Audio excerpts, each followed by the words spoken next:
전액 같은 경우는 그냥 아무거나 갖다 쓰면 되고 중국 제품이 그 글로벌 마켓의 70%를 차지하고 있기 때문에 우리나라에 도움 안 된다 뭐 이런 식으로 보시는 시각들도 있지만 실제로 보면 전액도 이 전해질 염의 종류, 그다음에 용매, 첨가제 이런 것들이 개발을 계속 해나가면서 네. 그 배터리에 따라서 그 맞춰가지고 이제 제품을 만들어야 되기 때문에 초기부터 같이 참여가 됩니다. 글로벌 탑티어 안에 들어가는 배터리 셀 업체를 갖고 있는 우리나라 입장에서 전해액 업체들은 그들의 성장과 궤를 같이 할 가능성이 상당히 높다라는 측면에서 보셔야 되고.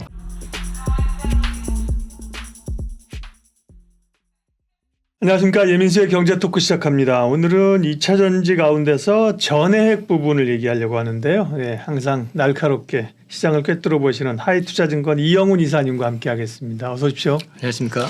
전에도 지난번에 오셨을 때도 뭐 방산하고 또 몇 가지 얘기하고 가신 이후에 네. 시장에서 주목을 받으면서 역시 스타디를 하길 잘했다. 이영훈 이사님 내용이 많이 도움이 됐는데요. 오늘은 2차 전지 가운데 이제 전해액 쪽입니다. 그러니까 2차 전지는 뭐 에코프로가 워낙 강하게 가고 뒤이어서 어쨌든 그래도 양극재, 뭐 소재, 실리콘 음극재, 그다음에 최근에 장비지가 좀 움직였는데요. 전해액은 어떤 관점에서 주목을 해야 되는지 좀 얘기를 해주세요. 제가 지난번에 여기서는 이제 양극재 관련해 가지고 PEG 방식으로 계산해보고 다 투자 가능한 영역에 있다라는 말씀을 드렸었고. 그 다음에 이제 2차 전지 섹터에서 좀 스터디를 해보면은 장비 쪽이 여전히 보이고요. 그 다음에 이제 소재 쪽에서는 저는 사실 다른 쪽보다는 전해액 쪽이 더 관심이 가더라고요. 2차 쪽이 양극재를 제외하고 보면. 근데 이제 이따 뒤에다 설명드리겠지만 전해액은 약간의 딜레마는 있어요. 그거는 뭔지 이제 마지막에 설명드리고 일단 오늘은 제가 전해액 관련해서 전해액을 주목해야 되는 이유로 해서 첫 번째는 실적 턴어라운드, 두 번째는 탈중국 공급망 수혜 재편의 수혜 IRA 관련된 거. 세 번째는 이제 고객 다변화라는 측면. 네 번째는 ESS 성장을 통한 도약. 지난번에도 양극재에서도 ESS 부분이 밸류에 산정이 안 돼 있다고 말씀드렸던 것처럼 여기도 마찬가지로 이제 말씀을 좀 드리려고 합니다. 이 그림은 일단 2차 전지의 그 4개 소재, 핵심 소재에 대한 양극재, 음극재, 그다음에 전해액, 그다음에 분리막 이렇게 돼 있는 부분을 이제 간단하게 좀 설명을 좀 드리려고 한 거고요. 전해액은 2차 전지의 혈액이다. 그 표현이 아주 좋네요. 잘 직관적으로 들어오네요. KB증권에서 그림을 그렸는데 딱 이제 이해가 되게끔 이제 해놓은 거죠. 제가 이제 말씀드리고 싶은 거는 양극재 같은 경우도 이제 배터리 개발 단계에서부터 시작해서 참여를 해가지고 그 배터리에 대한 어떤 소재와 어떤 용도로 이제 어떻게 개발을 할 건지 단계를 모든 걸 다 거쳐 나가거든요. 그렇기 때문에 양극재 같은 경우는 항상 이제 그 배터리를 개발을 할 때 처음부터 참여를 해야 되는 상황이고 마찬가지로 근데 전해액 같은 경우는 그냥 아무거나 갖다 쓰면 되고 중국 제품이 그 글로벌 마켓의 70%를 차지하고 있기 때문에 뭐 우리나라에 도움 안 된다 뭐 이런 식으로 보시는 시각들도 있지만 실제로 보면 전해액도 이 전해질 염의 종류 그다음에 용매, 첨가제 이런 것들이 개발을 계속 해나가면서 그 배터리에 따라서 그 맞춰가지고 이제 제품을 만들어야 되기 때문에 초기부터 같이 참여가 됩니다. 그렇기 때문에 어떻게 보면 글로벌 탑티어 안에 들어가는 배터리 셀 업체를 갖고 있는 우리나라 입장에서 전해액 업체들은 그들의 성장과 궤를 같이 할 가능성이 상당히 높다라는 측면에서 보셔야 되고 그렇기 때문에 또 신규 진입을 하기가 또 어려워요. 왜냐하면 기본에 레퍼런스가 없으면은 또 추가로 들어가기가 쉽지 않습니다. 흔히 그냥 아무나 다 만들 수 있는 거야라고 생각하실 수 있지만 셀메이커 입장에서는 이 공조와 과거의 레퍼런스가 없으면 섣불리 끌어들이지 못하는 게 또 이쪽 섹터입니다. 더군다나 이제 중국 제품을 배제하고 미국에 들어가야 되는 구조라고 그러면 한국 제품에 대한 용도는 더 커질 수밖에 없다. 이 부분을 먼저 말씀을 드리려고 하고요. 또 한 가지는 이 전해액 비중이 여기 그 원으로 돼 있는 그래프가 이제 그 차트를 통해서 보시면은 이 전해액 부분이 차지하는 포션이 그래도 한 10% 정도 나오는 걸로 나와 있지 않습니까? 10%죠. 네, 10%네요. 10%로 나와 있고 양극재가 45% 돼 있고 뭐 이렇게 나와 있는데 이 부분에서 이제 제가 말씀을 드리고 싶은 거는 NCM 계열에서는 10%인데요. 이게 LFP 쪽으로 가게 되면 20%가 됩니다. 근데 이제 왜 제가 LFP를 굳이 말씀을 드리냐면 최근에 우리나라 국내 배터리 셀 업체들도 LFP를 개발을 했고 이거를 지금 이제 납품할 수 있다라고 오늘 SK온에서는 발표까지 했거든요. 이제 주문만 들어오면은 거기다가 이제 미국의 ESS 시장에서는 아무래도 ESS는 지금 NCM보다는 LFP가 될 가능성이 높다고 보고 있으니까 그쪽 마켓 자체가 굉장히 커질 수밖에 없는 마켓이기 때문에 전해액 같은 경우는 그쪽까지 이제 노려서 본다고 그러면 마켓 사이즈를 갖다가 NCM의 2배가 LFP라고 본다고 그러면 이거 역시도 굉장히 큰 시장이 된다라는 거. 그래서 이제 앞으로 이런 부분들이 개런티가 될 수 있다는 게 있고 작년 상반기에는 이제 소재들 핵심 소재들이 그 원가가 너무 많이 올라가지고 LIDF6라고 하는 것들이 올라가다 보니까 이게 적자가 났었어요. 제대로 반영을 못 해가지고. 그런데 이게 다시 하향 안정화되기 시작하면서 이제 하반기에 흑자가 됐고요. 1분기 같은 경우는 이제 엔캠 같은 경우는 영업이익률이 10% 이상 이제 발생이 됐거든요. 왜 굳이 엔캠을 여기서 이제 말씀을 드렸냐면은 동아일렉트로라이트는 지금 그 비상장이고 예. 그 다음에 그 외에 다른 회사들 같은 경우들도 대개 보면 덕산 테코피아 같은 경우는 회사가 작은 데다가 아직 비중이 없고 그리고 이제 솔브레인이라는 회사는 이쪽도 있긴 하지만 이쪽 마켓이 너무 작고 비중으로 포션이 봐서는. 작고 네. 예. 그래서 이제 일단 그냥 100% 전액을 생산하고 있는 쪽을 가지고 봤을 때 네. 영업이익률이 이렇게 올라왔다라는 걸 일단 말씀을 좀 드리고 싶습니다. 두 번째는 이제 탈중국 공급망 재편입니다. 이 전액 역시도 핵심 소재로 지정이 된 상태고요.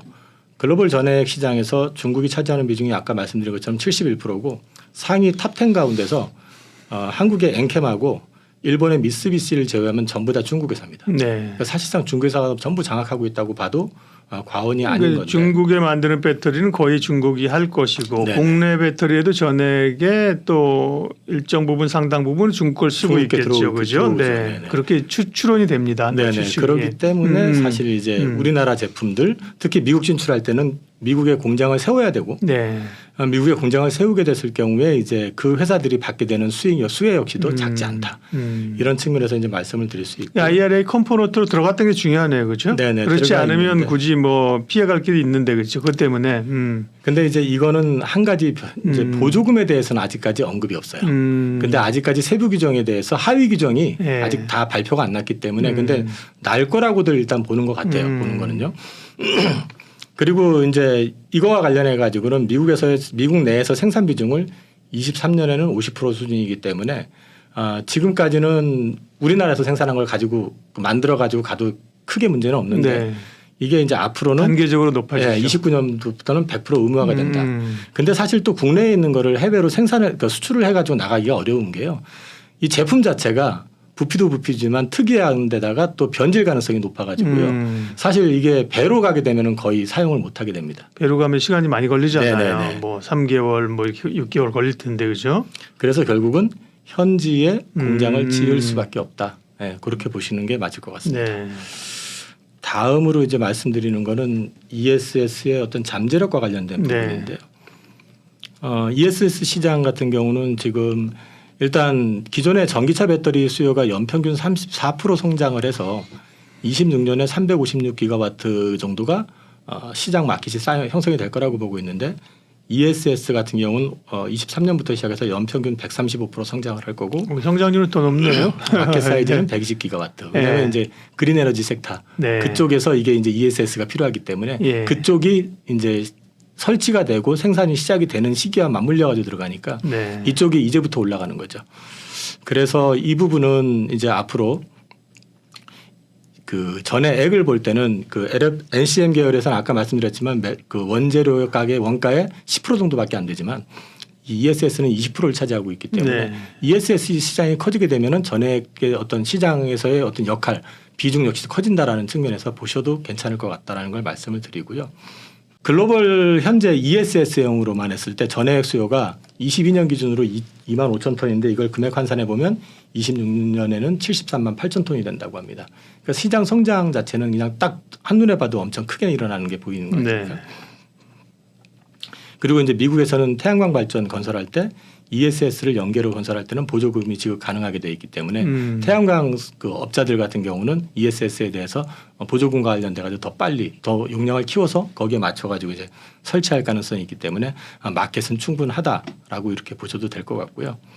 현재 미국 내 생산 캐파는 엔캠이 2만 톤, 솔브레임이 1만 톤만 있습니다. 근데 이제 캐파 증설 관련해 가지고 이제 계획이 발표가 났는데 26년 기준으로 하면은 엔캠이 34만 톤, 동아일렉트로가 10만 톤, 솔브레인이 6만 톤, 덕산이 6만 톤 이렇게 이제 설치가 되고요.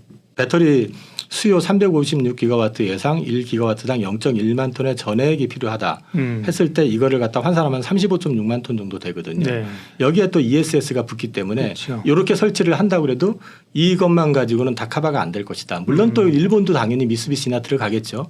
그러면 시장 자체가 오바는 아닐 것이다라는 걸 이제 거꾸로 카운팅해서 보면은 나타날 수 있다라는 걸 말씀을 드리는 겁니다. 그 전액을 주목하는 이유를 한 네 가지 정도, 네네. 한 네 가지 정도 이제 말씀을 해 주셨고요.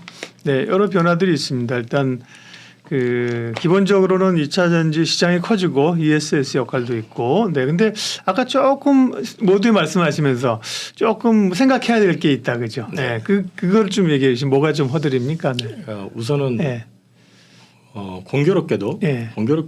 여기 이제 4개 회사가 있는데 2개 회사는 좀 대주주 이슈가 좀 있습니다. 예. 이제 엔켄 같은 경우는 이제 상장하고 그 받은 자금을 가지고 이제 투자에 이제 다 쓰겠다 이제 설비 투자에 쓰겠다고 했었던 부분들을 일부를 갖다가 큰 금액은 아니었겠지만은 암호화폐에 투자해 가지고 한번 노이즈가 있었던 일이 있었고요. 그 다음에 이제 그 뒤에도 또 증자하고 나서 계속해서 시비를 찍어 가지고 예. 아무래도 투자 때문에 찍는 거긴 하지만은 예. 이제 좀 그 투자자들 입장에서 봤을 때는 이게 자꾸 이제 소위 말해서 가치가 희석이 되는 거를 그렇죠. 계속 하다 보니까 또 하는 거 아니야, 또 하는 거 아니야 하는 이제 의심을 좀 하고 있고 이런 부분들의 의심이 이제 앞으로 IR을 통해서 이제 좀 해소가 돼야지만이 네. 이쪽에 대해서 좀 더 시선을 좀 많이 가져가지 그렇죠. 않을까 그런 생각이 좀 있고요. 동아일렉트로는 아까도 말씀드렸지만 비상장인데요. 애초에는 저도 이제 여기 컨택했을 때 초기만 해도 상장 계획이 없고 현재로서는 전혀 가능성이 없는 쪽으로 이제 얘기를 들었었는데 제가 미팅하고 나서 얼마 안 지나가지고 바로 여의도 쪽에다 좀 태핑을 했던 모양이에요. 그 회사 가치에 대해서 그 소문이 좀 났던 것 같아요. 그래서 주가가 그때 폭락하고 지금 회복이 되고 있질 않습니다. 그러면 저기 뭐 장외 시장에서 거래되는 모양이죠? 아니요. 제가 네네네. 저기 그 설명을 안 드렸는데 동아일렉트로의 93% 정도 지분을 동아기업이 갖고 있어요. 그 네. 동아마루 예, 관련 회사. 근데 이제 이 회사가 사실 지금 요즘 그쪽 그 목재 회사 쪽은 별로 실적이 좋지는 않잖아요. 네네. 그리고 이제 그 밸류를 업시킬 만한 내용이 없기 때문에 주가가 부진한 상태였었고 지지부진했지만 그래도 이 전해액과 관련된 이슈 때문에 주가가 좀 유지됐다가 모기업이 네. 동아기업이 유지가 됐었던 게 이제 상장에 대한 부분이 네. 당장 계획이 없다는 식으로 이제 얘기가 됐었고 그렇게 알려졌었는데 그게 이제 여의도 쪽에다 이제 태핑을 했다라는 얘기가 돌고 실제로 이제 제가 문의를 해봤을 때도 좀 얘기가 달라졌더라고요. 그래서 그런 부분들이 좀 시장에서 실망이 좀 되면서 주가가 급락을 했고 네. 그 다음에 좀 회복이 되고 있질 않다. 이제 그런 측면이 있고 이제 솔브레인하고 덕산 같은 경우는 회사 규모 예를 들어서 솔브레인은 회사가 큰데 비해서 지금 현재 캐파 워낙에 작기 때문에 비중이 안 크고 그러다 보니까 주로 이제 요즘은 디스플레이나 반도체 영향을 좀 더 많이 받는 회사가 있고요. 현재로서는 덕산 같은 경우는 조금 이제 그 회사 자체도 크지 않고 거기에서 이 사업 자체가 지금 큰 사업이 아니다 보니까 아직 주목을 못 받고 그런 상태입니다. 그럼 결국은 지금 말씀하신 업체별로 뭐 각각 사정이 있는데요.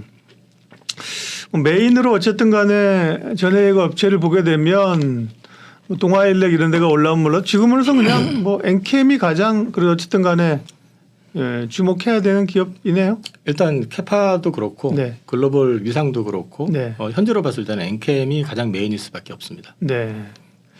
실적은 저도 오시기 전에 잠깐 봤는데요. 보니까 작년에 실적이 좋아졌고 1분기 실적도 보니까 작년 이익 난 것만큼 1분기에 났던데요. 1분기가 이제 영업이익률이 아까 네. 말씀드린 예, 예. 10% 이상 돼버리면서 네. 굉장히 좋아졌죠. 근데 이제 이런 부분들이 아까 핵심 소재 그 핵심 소재 가격이 하향 안정화되면서 네. 이제 발생이 된 건데 이거는 지금 다시 급격하게 지금 가격 변동이 있거나 그런 상황은 아니기 때문에 예.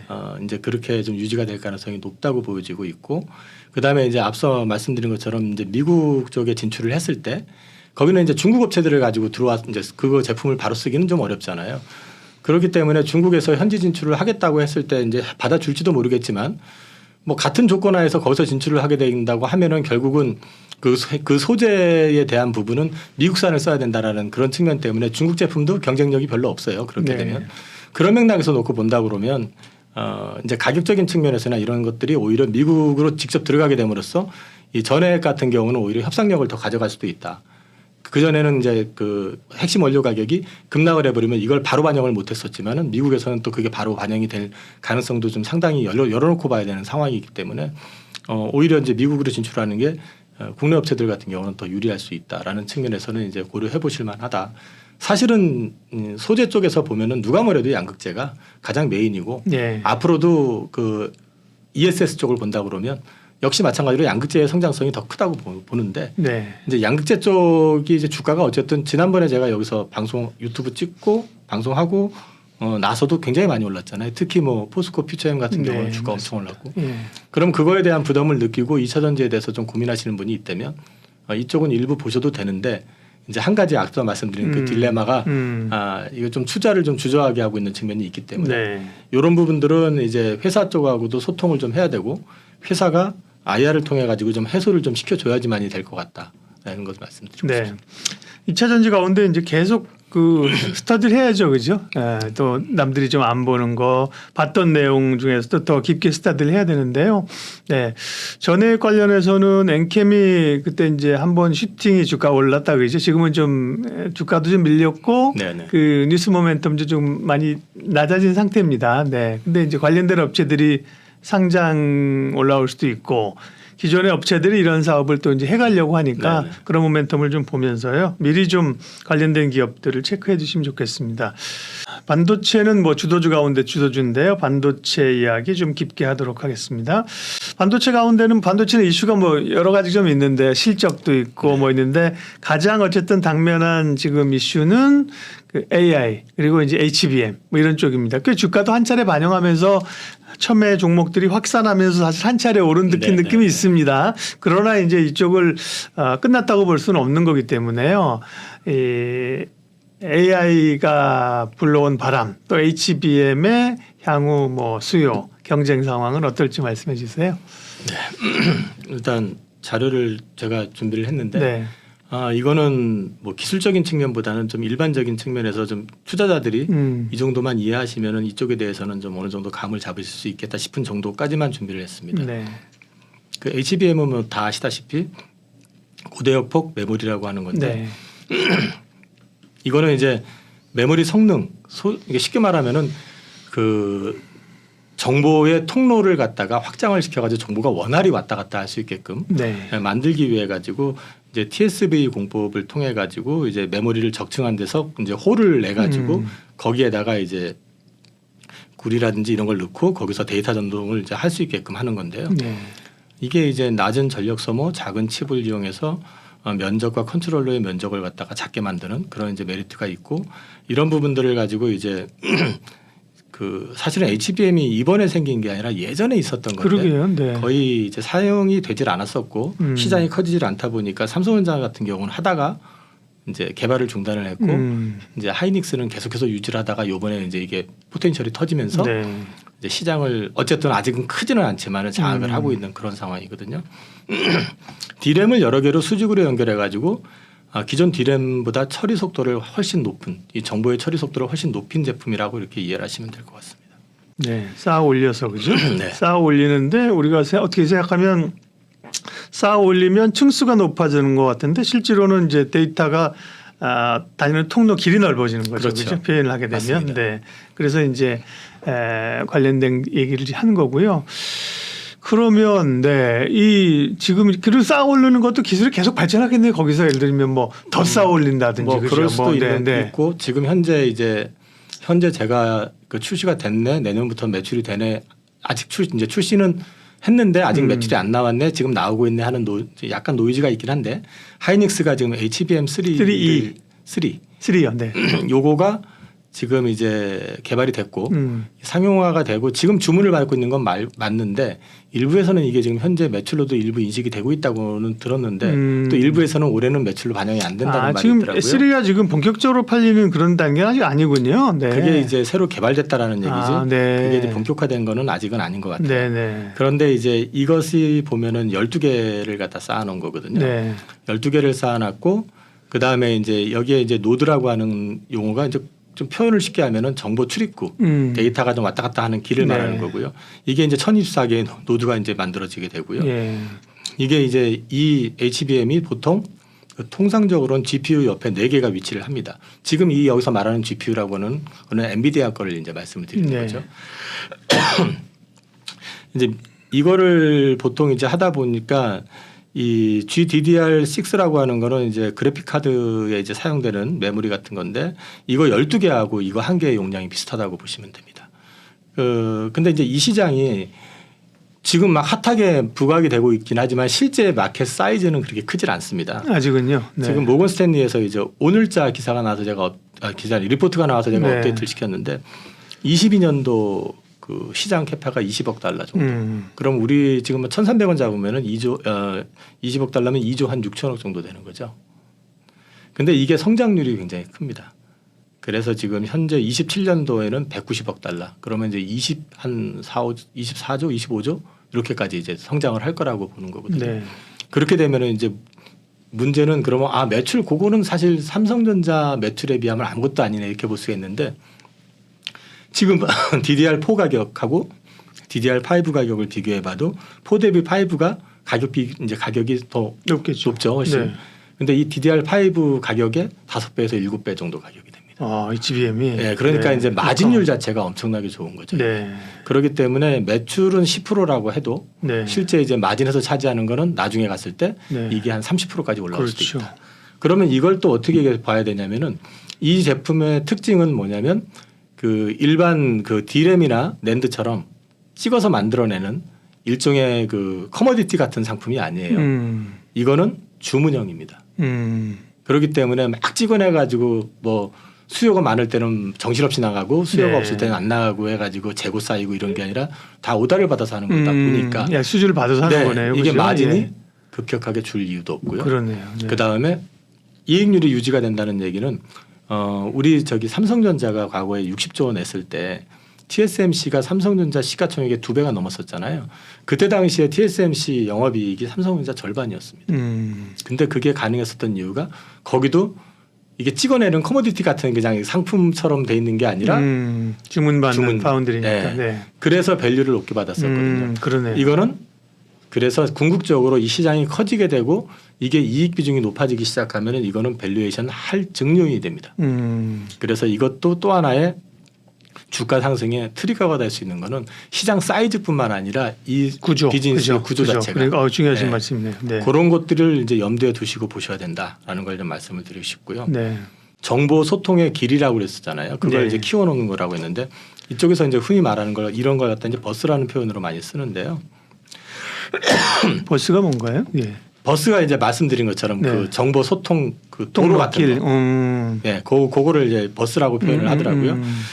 저도 문송이라 해가지고 뭐 구체적으로 막 디테일하게 들어가지는 못하는데 네. 이 메모리 버스라고 하는 건 정보 소통의 어떤 통로라고 보시면 되고요. 네. 이게 이제 길을 갖다가 굉장히 키워놨기 때문에 많은 정보가 한꺼번에 왔다 갔다 할 수 있다라는 거. 그래서 정보의 어떤 적체 현상 이런 것들이 없이 원활하게 이제 진행이 되면서 이제 AI의 어떤 기능을 갖다 활성화시켜주는 그런 역할을 한다라고 보시면 되고요. 여기 나와 있는 것들은 쭉 읽어보시면 되는데 마지막에 이제 보시면 HBM 버스 5번 보면 HBM의 네. 버스는 DDR4, GDDR5보다 매우 넓은 편이다라고 되어 있고요.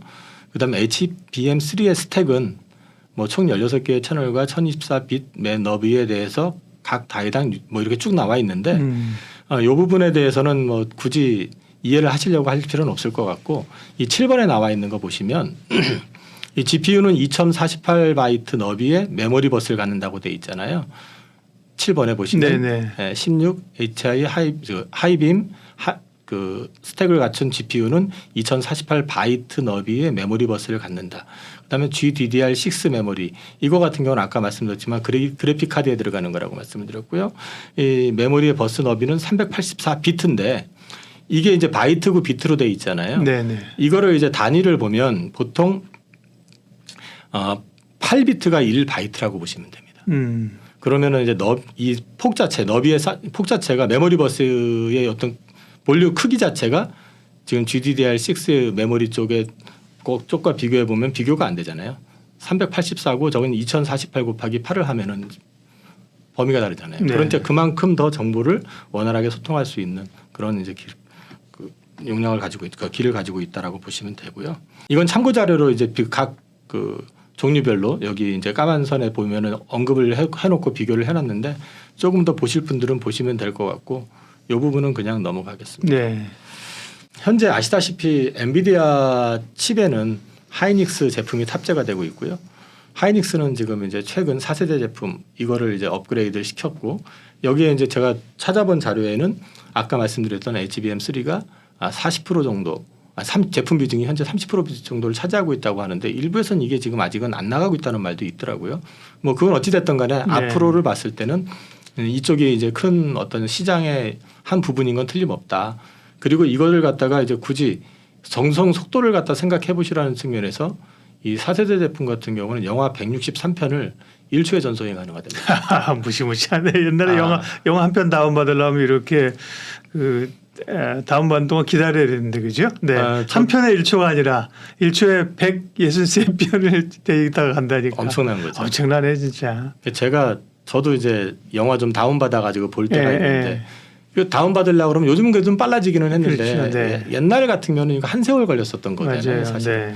근데 이제 요 정도 속도를 가지고 있다. 네.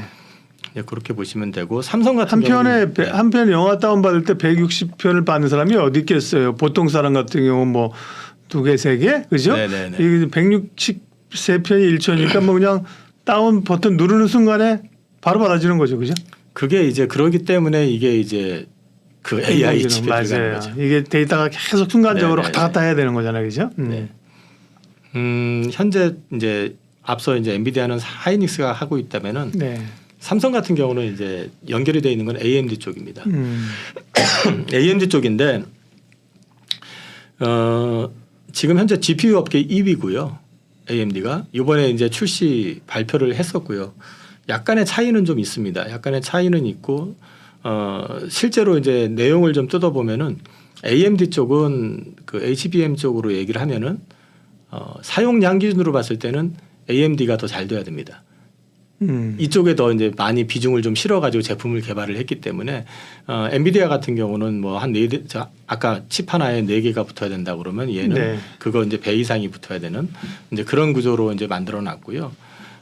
이 부분들 때문에 사실은 AMD가 앞으로 시장을 어떻게 이제 진입을 하고 활성화 장악을 해나가면서 키워나가느냐를 좀 주목해 볼 필요가 있다. 특히 HBM 시장이 커지게 되면 이 부분을 이제 주목을 할 수밖에 없는 이유 중에 하나가 그렇게 될 경우는 엔비디아 칩 자체가 워낙에 비싸가지고 지금 사실은 대안으로서 지금 AMD가 나올 수도 있고 이게 시장을 일정 부분 잠식을 할 수 있다고도 지금 기대를 하고 있거든요.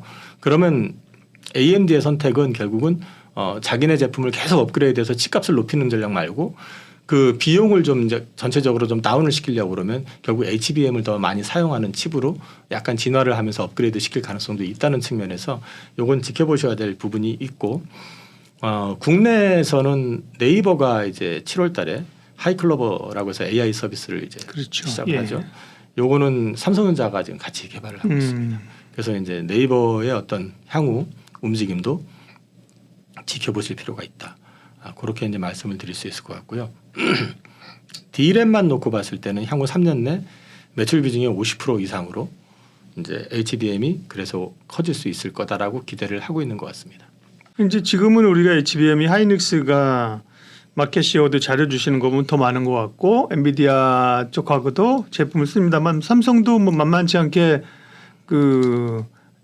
여기에 대해서 인지를 한 것 같습니다. 이제 그렇죠. 돈이 된다는 걸 알기 때문에 뭐 결코 우리가 그렇게 뒤처지는 게 아니야. 신제품 낸다. 굉장히 좀 속도가 좀 삼성도 발등에 좀 불이 떨어진 것 같던데요. 지금 마켓 네. 점유율을 보면요. 네. 하이닉스가 50%고요. 예. 삼성이 40%고요.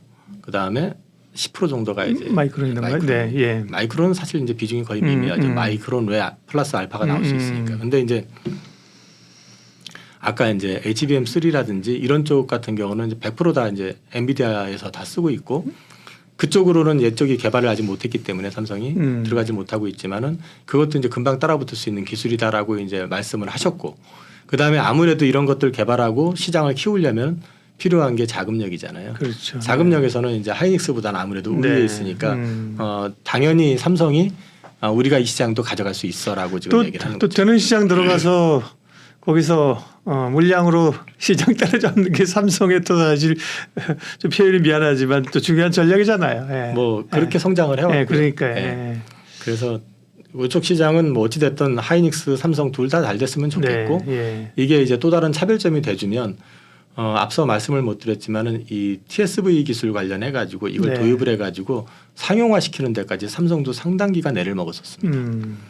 이 얘기는 무슨 얘기냐면은 이 시장에 중국 업체들이 이제 반도체 시장에 진입을 해서 D램 뭐 아직은 좀 초보급 베이스가 낮은 것들이지만 뭐 낸드도 한다 이러고 있는데 이 시장의 하나의 어떤 허들이 될 수도 있다 이게 HBM이. 그래서 이제 그 중국 애들이 그걸 다시 들어오려면 그만큼 또 따라 붙으려면 시간이 많이 걸리는 그런 점에서 좀 여담이긴 합니다만 사실은 반도체 미중 간의 반도체 분쟁 그걸로 인해서 뭐 우리는 상당히 어려움도 있고 그런데 어떻게 보면 중국에 정말 그 쫓아오는 거를 전략적으로 이렇게 막아주는 그런 효과가 있는 거예요. 중국이 반도체 굴기한다고 엄청 하지 않았습니까? 그래 뭐 우리 기술자들도 데려가고 그랬었는데 2차 전지가 뭐 새로 열리는 거니까 자기들도 처음부터 뛰어든 건데 반도체는 사실은 굉장히 격차가 줄어들 수 있는 그런 상황이었는데 미국이 이제 중국에 대해서 견제를 해서 장비를 못 팔게 하고 그러니까 뭐 사실 그 격차가 좀 유지되고 지금 말씀 이런 것도 격차를 유지할 수 있는 우리 기업들에게 보면 또 반도체 업체들에게 되게 또 좋은 이야기이기도 합니다. 네. 미국이 어떤 측면에서 우리나라를 좀 도와준 측면이 분명히 있습니다. 네. 사실 2차 전지만 하더라도 중국 같은 경우도 기술만 쏙 빼가고 사실상 우리 엔지니어들 뽑아가지고 만든 거잖아요. 그래서 중국 시장 자체에서 우리나라 제품이 쓰이지 못하게 자기네 제품에 대해서 보조금을 다 뿌려버리고 그러니까 볼륨을 키워놔 버리니까 만약에 미국이 그런 거 없이 전기차 시장에 들어온다 그러면 우리가 아무리 기술이 좋다고 해도 거기를 치고 들어가는 데는 가격 경쟁이 붙게 되니까 안 되는데 미국이 이제 소위 말해서 디커플링 뭐 디커플링이 아니라고 하지만 사실 디커플링이잖아요. 그러니까 디커플링을 시도해 주는 덕에 우리 기업들한테는 숨통이 트인 거고 시장을 새로 개척할 수 있는 룸이 물론 뭐 우리를 위해서 미국 그런 건 아닙니다. 당연히 그렇죠. 결과론적으로 나타나는 거 그런 국제 정세에서 어떻게든 좌우지간 변화에 살아남아야 된다 이 얘기를 하고 싶어서 그 얘기를 했고요. 얘기 또 좀 더 이어가시죠. 이거는 뭐 그냥 CPU와 GPU에 비교해가지고 해놨는데 이거 일반적인 얘기니까 그냥 한번 쭉 보시면 될 것 같습니다. 제일 관심 있는 게 이제 관련주죠. 그래서 뭐가 관련이 있나 이제 처음에는 몇 개 없었어요. 이제 이스페타시스 정도가 참 부각됐다가 다음에 또 뭐가 있지?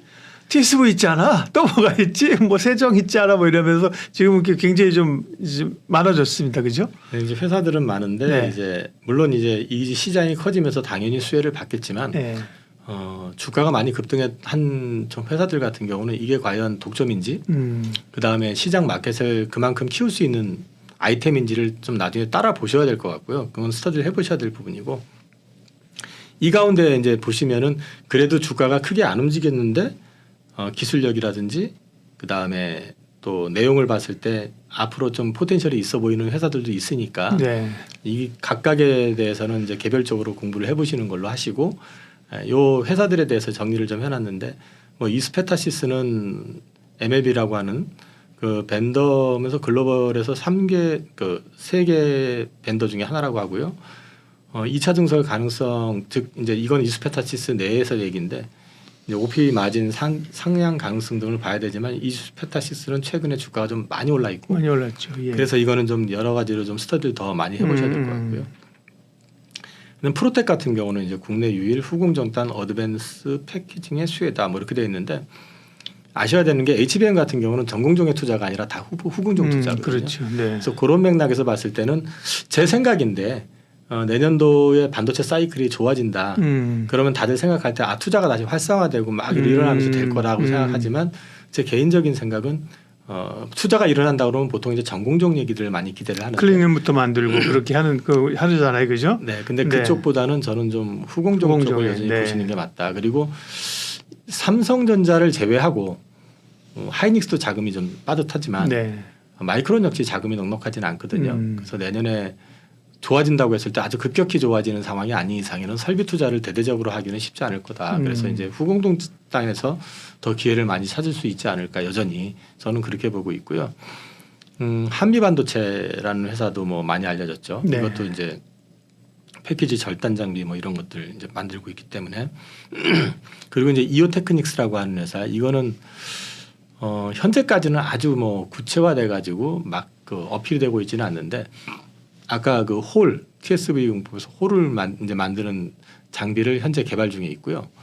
그 다음에 이 회사가 이제 뭐 다이싱이니 그루빙이니 해서 이제 이 회사가 원래는 레이저 마킹 그렇죠? 쪽이잖아요. 이제 이쪽과 관련돼 있는 부분들 사업에서도 내년 초에 오사트 쪽 그러니까 국내 오사트 회사나 하나 마이크론이라든지 이런 쪽이라든지 그 다음에 이제 뭐 우리나라 기업이니까 S전자라고 S사향으로 이제 들어갈 수 있는 것도 지금 현재 예정이 좀 돼 있는 부분들이 있고 하기 때문에 이쪽도 한번 그 이쪽과 HBM과 관련해서 한번 스터디해 보실 만할 것 같고 그다음에 이제 미래컴퍼니라는 회사 있고 STI 그다음에 이제 주가가 별로 안 움직였던 회사인데 저도 이거는 아주 깊이 공부를 안 해봤습니다. 근데 이제 KC텍이라고 하는 회사도 CMP 장비 쪽으로 해가지고 얘기가 되고 있고 네. 그다음에 제우스라는 회사도 있습니다.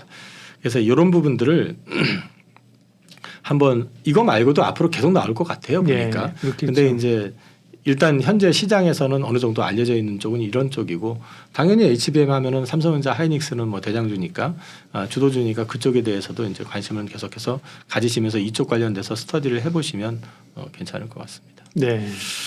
HBM 관련주를 정리를 해주셨고요. 네. 요거 이제 앞서 말씀드린 것처럼 AMD가 그 MI300X라고 하는 최첨단 AI GPU를 개발을 했고요.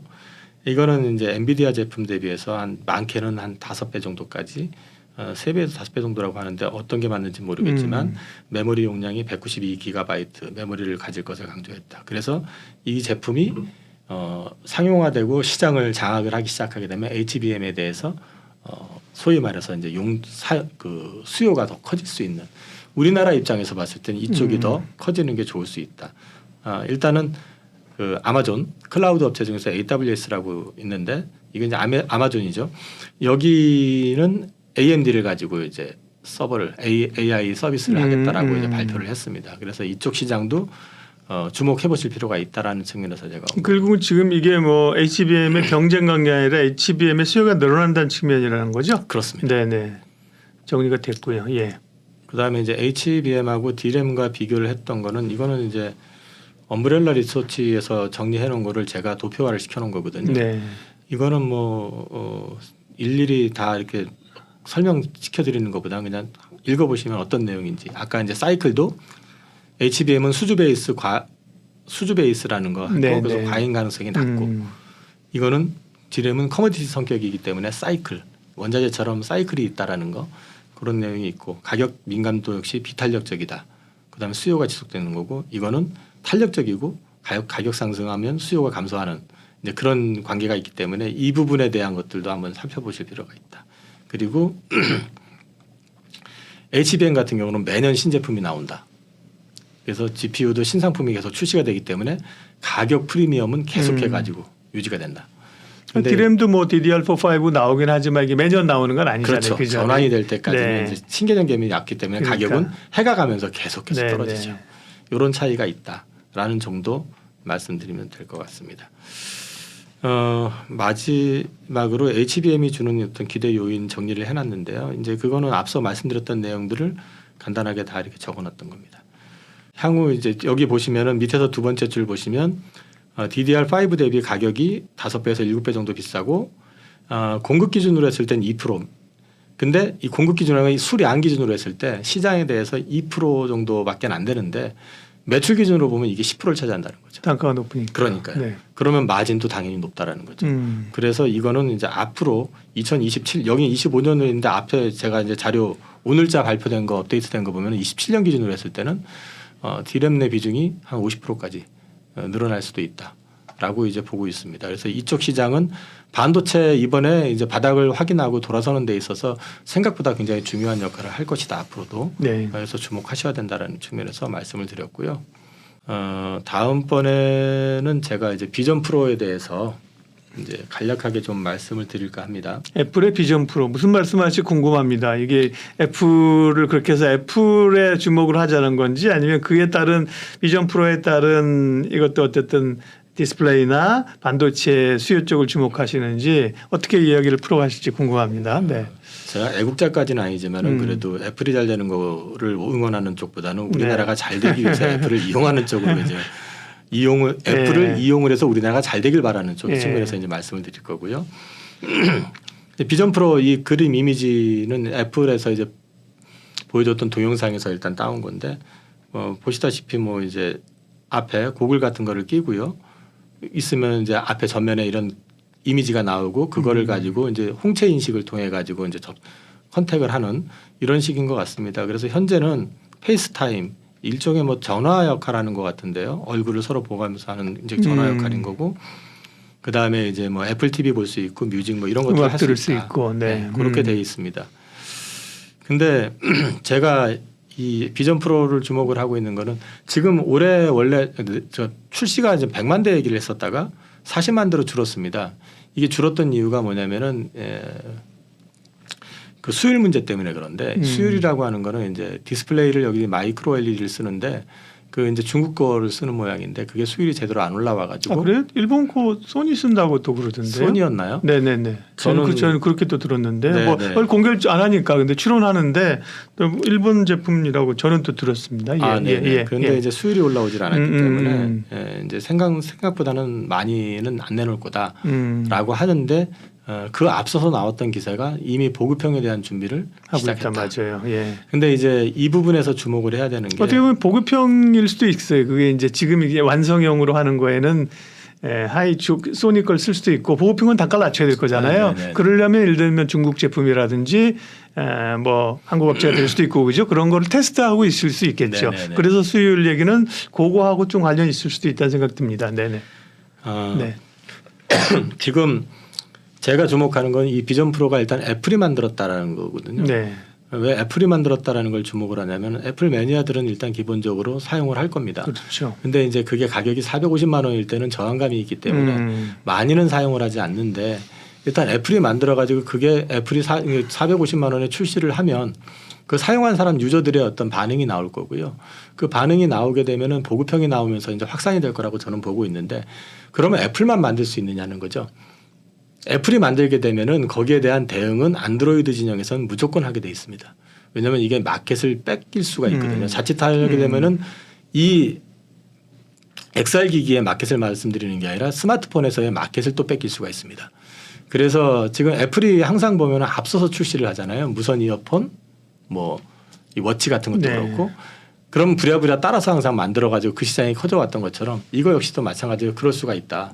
근데 이게 그러면은 그냥 전시품 용도로 끝날 것이냐 저는 그렇게 생각하지 않습니다. 이게 이제 저는 좀 그림을 조금 오버해서 영화에 봤던 거에서는 꽂혀서 그런지 모르겠지만 이게 혹시 그 앵커님도 그 미션 임파서블이라든지 그리고 저기 그 로봇 그 이름 뭐죠? 네. 여기 그 이따 치고. 네네 저기 갑자기 생각이 안 나는데 그 저기 보면은 안경을 딱 쓰고 손으로 이렇게 쫙 펼치면은 전면에서 이렇게 그러니까 그림이 나오고 막 그게 이렇게 공간 개념이잖아요. 그 개념이잖아요. 네네. 이게 지금 사실은 그래서 일반 노트북의 기능을 일정 부분을 대체할 가능성도 있다라고 저는 지금 기대를 하고 있거든요. 그리고 이게 홍채 인식을 통해 가지고 인증을 사용하게 되고 UI는 그 눈이나 손이나 음성으로 제어를 할 수 있다고 그러니까 뭐 그 리모컨이나 어떤 다른 도구를 사용하는 게 아니라 뭐 말로 또는 눈 또는 손으로 이렇게 영화에서 보는 것처럼 사용이 가능하다고 그러면 생각보다는 굉장히 신선한 측면도 있고 이게 또 어디까지 그렇게 되면 확장이 될 수 있냐면 한 2년 전에 한참 붐이었다가 짜그라든 사그라든 메타버스 그 시장을 다시 열 수도 있다 이게 라는 생각이 좀 들더라고요. 그래서 이게 일단 애플이 만들게 됨으로써 시장의 어떤 포텐셜은 확실히 일단 열린 거라고 저는 생각을 하고 있고 그게 어느 정도의 어떤 완성도를 가지고 출시하느냐에 따라서 이 마켓이 생각보다 되게 커질 수 있지 않겠느냐. 지금 글로벌 그 스마트폰 시장이 10억 대가 넘는 걸로 알고 있거든요, 연간. 근데 애플이 그 안에서 차지하는 비중이 있을 거고 그 안에서 애플 많이 이제 보급형이 나온다고 했을 때 전부가 사용은 못 하겠죠. 근데 적어도 애플을 쓰려고 그러면 보급형도 그 안드로이드 진영의 보급형보다는 비싸잖아요. 그렇죠. 네. 그러니까 이제 소위 말해서 그 개발도상 국가들보다는 이제 선진국 내지는 거기에 다가가 있는 기업 국가들이 이제 많이 그 사람들이 많이 사용한다고 하면은 자연스럽게 이쪽에 어떤 유저들 늘어날 수 있고 이게 또 게임으로 확장이 돼 버리게 될 경우에는 또 다른 또 마켓을 만들어낼 수 있다. 이런 측면에서 저는 포텐셜이 충분히 있다라고 지금 생각을 하고 있습니다. 이번에 애플 아이폰 15이 9월 달에 이제 그 출시가 될 걸로 알고 있는데 이게 이제 미리 선제적으로 그래서 MR 헤드셋하고 연동성과 관련되어 있는 기술을 이미 탑재를 하고 만들어냈다고 하거든요. 이거는 이제 권밍치라고 하는 그 대만의 네, 유명한 애널리스트, 네, 그분을 통해 가지고 확인이 된 거고요. 그래서 이제 밑에 증강현실, 가상현실, 메타버스 기술 간의 시너지도 기대한다라고 하는 게 이제 앞서 말씀드렸던 그런 취지의 얘기입니다. 그래서 기술은 발전해서 좋은데 이사님이랑 우리는 저런 걸 적극적으로 사용 안 해서 좋아요. 피곤해요. 그래도 이제 저는 이게 진짜 신기하면 사봐요. 네. 네, 그래서 이제 사서 보는데 네. 450만 원은 저는 못 살 것 같고요. 네, 일단은 제가 이제 이거를 왜 주목을 하는지 애플을 홍보하려고 지금 이 말씀을 드린 게 아니고요. 반도체를 기준으로 봤을 때 반도체의 메모리 시장의 성장은 결국 PC의 보급을 통해 가지고 크게 일어나기 시작했었던 거고요. 그 다음번에 이제 한 단계 더 올라갔던 건 노트북이었었고요. 그 다음에 본격적으로 스마트폰 시장이 열려버리면서 엄청나게 폭발적으로 성장을 했습니다. 이 아이폰 출시를 하게 되면서 성장을 했는데 이게 중국으로 확장이 되면서 중국 기업들이 스마트폰을 만들기 시작하면서 또 이제 한 단계 더 올라갔었고요. 그리고 이제 2018년 같은 경우는 이제 서버 증설 이거와 맞물려 가지고 또 이제 메모리가 한번 사이클이 있었습니다. 네. 근데 이제 저는 이게 이제 VR 기기가 스마트폰처럼 확장이 될지는 모르겠지만 적어도 노트북에 준하는 아니면 노트북 수준의 일정 수준 이상을 차지하는 정도의 어떤 사이즈, 그 시장 점유율을 시장의 어떤 크기를 가져가면서 성장할 수 있지 않겠느냐. 이제 그 이유가 앞서 말씀드린 것처럼 애플이 만들게 되면 안드로이드 진영은 무조건 대응을 해야 되는 상황이다라는 거. 그러면 애플과 이제 삼성의 본격적인 싸움이 있게 되면은 그 다음은 중국 업체들도 여기에 앉게 될 수 없다라는 거죠. 시장이 커진다는 거죠. 네. 그러면서 시장이 커질 것이다라고 저는 기대를 하고 있기 때문에 새로운 기기의 출시를 통해 가지고 항상 메모리 시장은 성장을 해왔었다는 측면에서 봤을 때 이번에도 그럴 가능성을 가지고 있다. 그러면 이거는 또 HBM하고 연결이 되죠. 네. 그렇게 되면은 이번 반도체가 이제 바닥에서 이제 돌아서는 사이클에서는 흐름에서는 이 두 가지 포텐셜이 앞으로 반도체를 좀 끌고 나갈 가능성이 있다라는 측면에서 오늘 제가 이거를 좀 소개시켜 드리려고 가지고 나왔습니다. 그와 관련된 내용들은 쭉 언급이 돼 있고 네. 제일 마지막 줄에 보시면은 메모리 증설 억제를 했잖아요. 지금 사실 그렇죠. 설비 투자를 네. 계속 줄이고 있는 상황인데 스마트폰하고 노트북은 지금 얼마 전에 나온 기사를 보니까 재고 그 전방 업체들 소위 말해서 이제 이 업체들 스마트폰하고 노트북을 만드는 업체들에서 이 재고가 이 메모리의 어떤 재고가 상당히 완화가 됐다고 하더라고요. 이제는 뭐 과잉 이런 얘기는 아니라고 하더라고요. 근데 여기에 AR 기기가 가세가 되고 그랬을 경우에 이쪽 부분에서는 갑자기 쇼티지가 나타날 가능성도 있다. 특히 오늘 보니까 여기에 탑재되는 또 그 디램은 또 다른 건가 보더라고요. 특수 디램이라고 하면서 어디에 탑재되는데요? AR에요? 네, 여기에 들어가는 건 좀 XR기에 들어가는 좀 다르다고 하는 것 같더라고요. 그래서 여기와 관련된 그런 게 거는 또 얘기될 수도 있겠네요, 그죠? 하이닉스가 전량 들어간다고 기사가 났습니다. 근데 그걸 갖다 반도체를 뭐 특수 반도체라는 그러니까 특수 디램 뭐 이런 식으로 표현을 했던데 그렇다고 그러면 그건 또 다른 시장이 될 수 있다라는 그렇죠. 거죠. 예. 그러면서 이제 이 반도체 시장이 바닥을 확인을 저는 2분기가 바닥을 확인한 걸로 보여지고요. 3분기 들어서면서부터는 이제 수요와 공급이 역정이 될 거라는 걸 갖다 트렌드 포스라든지 디램 익스체인지에서 계속 얘기를 해왔고 실제로 그럴 가능성은 있어 보이는 상황이기 때문에 그렇게 본다 그러면 올해 내년 넘어가면서부터 반도체 주가는 생각보다 괜찮을 것 같다. 그래서 삼성전자 하이닉스에 대해서는 여전히 긍정적으로 보셔도 괜찮을 것 같다. 여기까지 제가 오늘 말씀을 드리면 될 것 같습니다. 네. 결국 이제 세상에 이제 여러 그 혁명적 변화들이 가져오면서 기본적으로 수요가 되는 되는 게 이제 반도체잖아요. 그게 이제 뭐 HBM이 될 수도 있고 DDR5가 될 수도 있고 아까 얘기한 새로운 특수 반도체가 될 수도 있지만 시장이 커지고 그 근간인 반도체 산업은 주목해서 봐야 된다. 네. 하이투자증권 이영훈 이사님과 말씀 나눴습니다. 고맙습니다. 감사합니다.